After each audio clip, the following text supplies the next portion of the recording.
the man reputed to be the best Protoss in the world. It's definitely one of the tallest orders you can ask from anyone, but let's introduce our players, starting at the bottom right. In the bottom right, Liquid Ret. Let me try that again. In the bottom right, has been showing incredible form at this tournament, but it just cannot seem to just cannot seem to take a single win off MC. If you'd like him to pull the series back, give a cheer for Liquid Ret.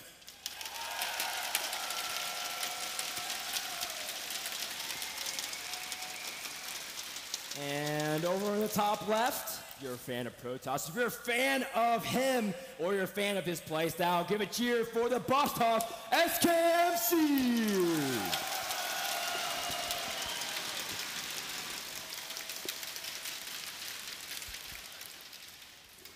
Now the map is Belshir Beach, which has this awkwardly huge entrance to the front of the map, or to the front of your natural expansion. So naturally, the Protoss player needs to have some way to be able to answer any sort of early Zerg aggression. But still, I don't think Red is choosing this map, Frodan, to do any sort of early attack. I mean, he just probably favors the open space and the ability to do counters. Yeah, I mean, Belshir Beach, the way I like to say, is kind of like Daybreak meets Ohana in the sense that you do have those you kind of have a longer, windy path to your opponent. At the same time, the third is a little bit more out of the way, though, because you have that ledge. Ohana, you do have those rocks, but on Belshir Beach, you don't. So that's kind of the main differences. But for the most part, everything is really centralized around those watchtowers, controlling the bridge. And from there, you can even go beyond and counterattack a little bit further. And I think that's what really Zergs enjoy. Yeah, I mean, the counterattacks are certainly the biggest problem for the Protoss player on this map. I mean, taking this third base, it's very easy to just lock down this area right here as a Zerg player and be able to secure your third. For Protoss, it is hell to get a third base up. It is very out of the way. It's at an awkward position in your natural expansion. So those counterattacks end up being the big issue, always.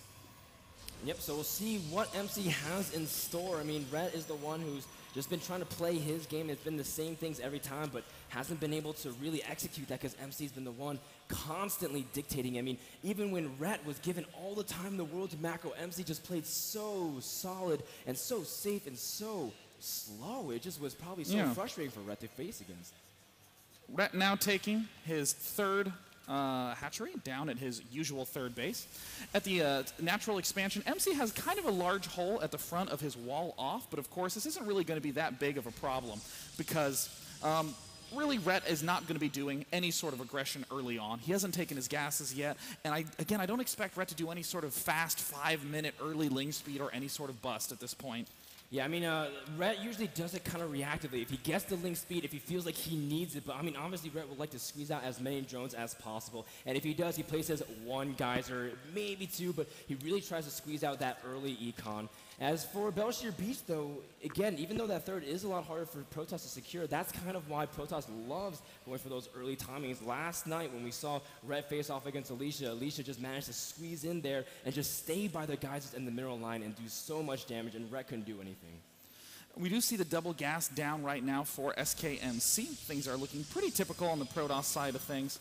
I mean, in terms of adjustment, I mean, Red has always been in a situation where it's less of a, I need to make this dramatic change to my play, and more of a, I need to make sure I don't do these few couple of mistakes. Even though he's known as the king of drones, that late game macro, I mean, I can't emphasize how heartbreaking it was to see that moment of over-eagerness as he was stepping forward, because literally the instant in a game of StarCraft 2, if you think, oh my gosh, I think I've won, that is when your brain starts to unravel and the loss comes. Yes, and you start getting over yourself and you just start kind of losing momentum. Every player has felt that at one point with the lead. And I mean, that's kind of why Ret, in the end, has just got to stay calm. He's getting everything up pretty normal times and just play his game. And Sean, I mean, you've been in this position before. Just have to play that game. You have to pretend that you're not down 0-3, which is a surprisingly hard thing to pretend to do. I mean, there's so much pressure on you from the last games, and what tends to happen is when you're playing this game, you're thinking, why did I walk forward with my big Broodlord army? What was I doing? I should have been more patient. All these thoughts run through your head. But what you have to do is just think, I'm just playing a ladder game, and I'm trying to win this one game. All the timings I did before have been effective. I've managed to get to late game every single situation. I need to trust in that and just have a little bit more patience, but I don't know if it's... Oh! Little things like this just eat away at your confidence after you're down 0-3. I mean, that's the sort of thing that just reminds you of the position you're in. Yeah, it's like, wow, I really can't just do anything. MC takes every single advantage he can. And MC poking very similarly to last time, although he only has 2 Zealots instead of 4 because he opened for that Force Fast expand. Red has a lot more Zerglings this time. He does have Zergling speed on the way, but look how efficient these Zealots and Stalkers fight in comparison to the previous pass. And now Red trying to take down this probe. He won't even get that reward. The cannon takes it down. This is uncharacteristic sloppiness from Red. He's now building a lot of Zerglings, getting 2 extra Wow, actually has all 6 of his geysers up and running. I mean, either a Spire or an Infestation Pit is coming real fast here. There's going to be no doubt that he's going to be doing something non-standard. There's also aggression imminent as well. MC has a lot of units lined up, and he's trying to take the long way to warp in. And, the Roaches are going to meet the units head on, though, in just a moment. Ret now stepping forward. MC is essentially saying, you know what, my third's too hard to take. I need to do something big with 2 base, so I'm going to do it right here and now. Excellent force fields, but I don't think it's going to be enough. The Roaches are in pretty good position to be able to deal a lot of damage to those Zealots, and there it looks like, with the final force field, it looks like MC was able to pinch off that set of Roaches. There we see the Spire started, 30 Lings, 2 Roaches, plus 2 Blink, and 8 Warp Gates total about to be done. MC is stepping in with the 8 Warp Gate aggression. And he has Blink on the way, about to finish up as well. MC's pooled a lot of gas so he can continue multiple rounds of Stalker warp-ins. Red does have a Zergling, a pack in the top, ready to go for a counterattack, but MC's already walled off his ramp, Sean. And here's Liquid Ret going to the 3rd, and that is the danger time when you realize, wait a minute, my opponent, I haven't seen Observers, I haven't seen that Ripple, I haven't seen any sort of Immortals. My opponent is trying to kill me right now. Liquid Ret realizes that he's trying to build those forward spine crawlers. His Spire is nearly done. His macro hatch has just begun, and now Liquid Ret has a nearly only Ling army against a big swath of Blink Stalkers. Oh, and he's given up so much position. This 3rd wall is really tight, and the Spire is exposed as well. And the Red will lose that Spire. He's forced to cancel immediately, and Red only has a few units to really combat this, and MC already has the position he desires. And now Ret looks like he's going for a counterattack. He might be faced with this solid wall off there. Liquid Ret trying to go back, kill off all those warp and pylons, but 8 more Blink Stalkers join the force. And with that, Ret is making a huge amount of spine crawlers. Oh my god. And MC is really trying to hit that timing, but he's going to hit it way before the spine calls are ready. Ret needs more time, but he just can't afford it at Ret now sending absolutely everything. Waited for the Zerglings to come back home. The drones are going to be the key to try to stay alive. MC starting to lose a lot of those Blink Stalkers, but Liquid Ret, who battled so hard in this tournament, this may be his last match. The drone count is starting to slowly dwindle. The spine crawler wall does complete. Drone not in, but good game. MC successfully 4-0s Liquid Ret.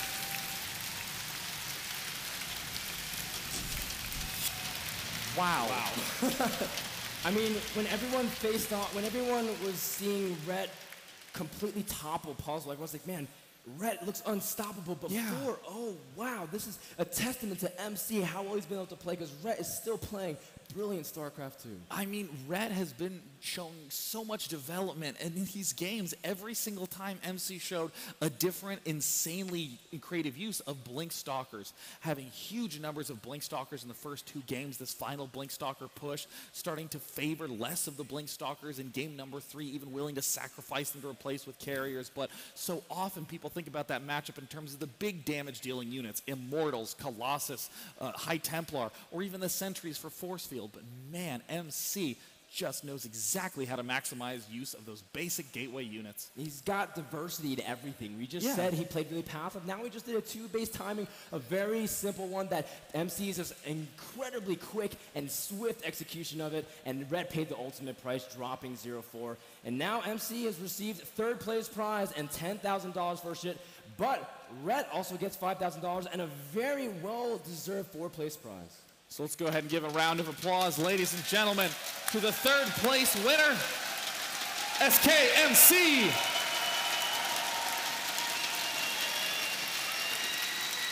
All right, guys, we also want to give a huge round of applause for the 4th place finisher, Liquid Reds.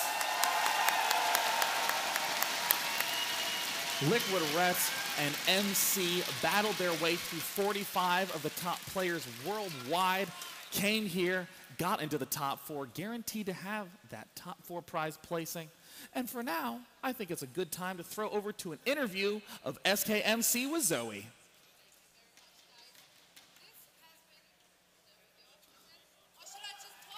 Maybe you should just yell.